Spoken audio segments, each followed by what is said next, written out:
రామకృష్ణారావుకు కీలక పదవి. అనుకున్నా ఎరే ఎట్లా అయినా వదిలేస్తున్నారు అంత ఈజీగా, వీళ్ళకి దగ్గరగా ఉన్న వాళ్ళని అసలు వదలరే, ఎట్లా రామకృష్ణారావు రిటైర్డ్ అవుతున్నాడు అని అనుకున్నా నేను. అంటే ఎప్పుడో రిటైర్డ్ అయ్యిండు, ఆయన పదవిని ఎక్స్టెండ్ చేసుకుంటూ వస్తున్నారు. సిఎస్గా ఆయన పదవిని ఫస్ట్ 7 నెలలు ఎక్స్టెండ్ చేసిరు, దాని తర్వాత మళ్ళీ 3 నెలలు ఎక్స్టెండ్ చేసిరు. ఇక మూడోసారి కుదరకపోయేసరికి కొత్త సిఎస్ని నియమిస్తున్నారు. ఆ కొత్త సిఎస్ని నియమించిన తర్వాత మరి ఈయన వెళ్ళిపోవాలి ఇంటికి. ఈయన రిటైర్డ్ అయిపోయి ఇంటికి వెళ్ళిపోయి కృష్ణారామ అనుకుంటూ కూర్చోవాలి. కానీ ఈయనకు ఇంకొక సలహాదారుడు పదవి ఇవ్వబోతున్నారట. సేమ్ యాజ్ ఇట్ ఈస్గా కేసీఆర్ ఏదైతే ఫాలో అయ్యిండో రేవంత్ రెడ్డి కూడా అదే ఫాలో అవుతున్నాడు. రిటైర్డ్ అయిన వాళ్ళని, వాళ్ళకి దగ్గరగా ఉన్న వాళ్ళని వదిలించుకోవడం ఇష్టం లేక వాళ్ళని పెద్ద పెద్ద పదవులలో పెడుతున్నారు. తెలంగాణ మరి అనుకున్నాడేమో ఓన్లీ రెడ్లను పెడితే ఓన్లీ రెడ్లనే పెడుతున్నారు అనుకుంటున్నారేమో అని ఇంకొక వెలమైన తెచ్చుకుంటే మరి ఏందో మరి నాకు కూడా తెలియదు. రామకృష్ణ రావు అంటున్నారు, మరి రావు అంటే చాలామందికి ఉంటుంది. కానీ Telangana investment promotion agency MD అట, ఎండీగా నియమించే యోచనలో ప్రభుత్వం అట. తెలంగాణ ఇన్వెస్ట్మెంట్ ప్రమోషన్ ఏజెన్సీ అట. ఈడీ సహా 5 డైరెక్టర్ల నియామకం. ఏజెన్సీ రిజిస్ట్రేషన్ ప్రక్రియ కొలిక్కొచ్చినట్టే. విదేశీ పెట్టుబడులు ఆకర్షించడమే లక్ష్యమట. 30వ తేదీన పదవీ విరమణ చేయబోతున్న సిఎస్. జాతీయ అంతర్జాతీయ పెట్టుబడులు ఆకర్షించేందుకు రాష్ట్ర ప్రభుత్వం ప్రత్యేకంగా Telangana investment promotion agency invest Telangana అనే దాన్ని ఏర్పాటు చేయబోతున్నదట. దీనికి సంబంధించిన రిజిస్ట్రేషన్ ప్రక్రియ దాదాపు పూర్తయిందట. ఈ ఏజెన్సీకి ముఖ్య అధికారిగా ప్రస్తుత సిఎస్ రామకృష్ణారావును నియమించే అవకాశం ఉన్నట్టుగా తెలిసింది. ఈ నెల 30వ తేదీన రామకృష్ణారావు పదవీ విరమణ చేయబోతున్నారు. ఆ తర్వాత ఆయన్ను ఇన్వెస్ట్ తెలంగాణ విభాగానికి మేనేజింగ్ డైరెక్టర్గా నియమించాలని ప్రభుత్వం నిర్ణయించినట్టు సమాచారం. ఎండీతో పాటుగా ఒక ఎగ్జిక్యూటివ్ డైరెక్టర్ ఉంటాడట దీనికి. ఏందో మరి ఇది.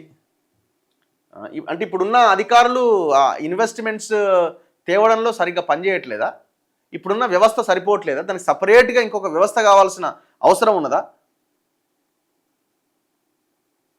ఐటీ, లాజిస్టిక్స్, ఫార్మా, ఎలక్ట్రానిక్స్ తదితర విభాగాల వారీగా మరో 5 సెక్టోరియల్ డైరెక్టర్లను నియమిస్తారట. విదేశీ కంపెనీల పెట్టుబడులు ఆకర్షించేందుకు ఇన్వెస్ట్ సెల్ను ప్రత్యేకంగా ఏర్పాటు చేయాలని, పెట్టుబడిదారులు ప్రభుత్వ కార్యాలయాల చుట్టూ తిరగకుండా ఎస్కార్ట్ ఆఫీసర్ విధానం తీసుకురావాలి అని గత నెల 20వ తేదీన నిర్వహించిన సమీక్షలో రేవంత్ రెడ్డి అధికారులను ఆదేశించారు. అందులో భాగంగా కొత్త ఏజెన్సీ రిజిస్ట్రేషన్కు చర్యలు తీసుకున్నారని అధికారిక వర్గాలు తెలిపినాయి. ఇప్పటి వరకు ఆయా శాఖలు, విభాగాలు మాత్రమే పెట్టుబడుల వ్యవహారాలు పర్యవేక్షిస్తున్నాయి. ఇక నుంచి ఆ బాధ్యతలన్నింటినీ ఈ ఏజెన్సీనే పర్యవేక్షిస్తుంది. పెట్టుబడిదారులకు ఒకే చోట అన్ని అనుమతులు ఇప్పించడం, మార్గదర్శకత్వం, ప్రభుత్వ విభాగాలతో సమన్వయం వంటి అంశాలపై ఈ ఏజెన్సీ దృష్టి పెడుతుంది.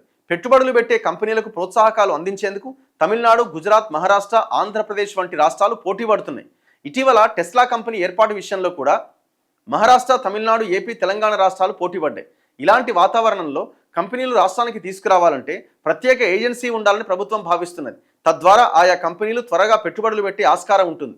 భారత్ ఫ్యూచర్ సిటీలో డేటా సెంటర్లు, గ్లోబల్ క్యాపబుల్ సెంటర్ల ఏర్పాటుకు ఇటీవల కొన్ని కంపెనీలు శంకుస్థాపన చేసిన నేపథ్యంలో ఐటీ, ఫార్మా, లాజిస్టిక్స్, ఎలక్ట్రానిక్స్తో పాటు ఇతర విభాగాలకు చెందిన కంపెనీలు రాష్ట్రానికి తీసుకొచ్చేలా ఈ ఇన్వెస్ట్ సెల్ పనిచేస్తుందట. అయితే ఆర్థిక వ్యవహారాల్లో నిష్ణాతుడిగా పేరున్న రామకృష్ణారావుకు ఆర్థిక సలహాదారుగా ప్రభుత్వం నియమించే అవకాశం ఉందని సచివాలయ వర్గాల్లో చర్చ నడుస్తున్నదట. మరి ఇప్పుడున్న వ్యవస్థలు పనిచేస్తలేవా? దానికి ఒక మినిస్టర్ ఉన్నాడు, ఆ డిపార్ట్మెంట్ ఉన్నది, వాళ్ళు ఎవ్వరు పనిచేస్తలేరు. ఇప్పుడు ఇది పెడితేనే పెట్టుబడులు వస్తాయా? మళ్ళీ దీన్ని ఏర్పాటు చేయడం వల్ల దీనికి నెలకయ్యే ఖర్చు ఎంత? ఇది దుబారా కాకపోతే ఇంకేంది? ఉన్న వాళ్ళని సమర్థంగా పనిచేసుకోవడానికి అవకాశం కల్పించకుండా ఇప్పుడు ఇది మళ్ళీ ఈయనకో 3-4 లక్షల జీతం, కిందున్న 5 డైరెక్టర్లు ఇంకెవరకు వాళ్ళకి జీతాలు, ఆఫీసు వ్యవస్థ ఏం లేదు. ఇవన్నీ కూడా జస్ట్ ఆశ్రయాలు అనమాట. అంటే ఈ నిరుద్యోగులు ఉంటారు కదా, రాజకీయ నిరుద్యోగులు, ఇట్లాంటి వీళ్ళకి దగ్గరగా ఉన్న వాళ్ళ నిరుద్యోగులు అయిపోయి ఉంటారు కదా, వాళ్ళ కోసం ఉద్యోగ అవకాశాలు కల్పించడం అన్నట్టు.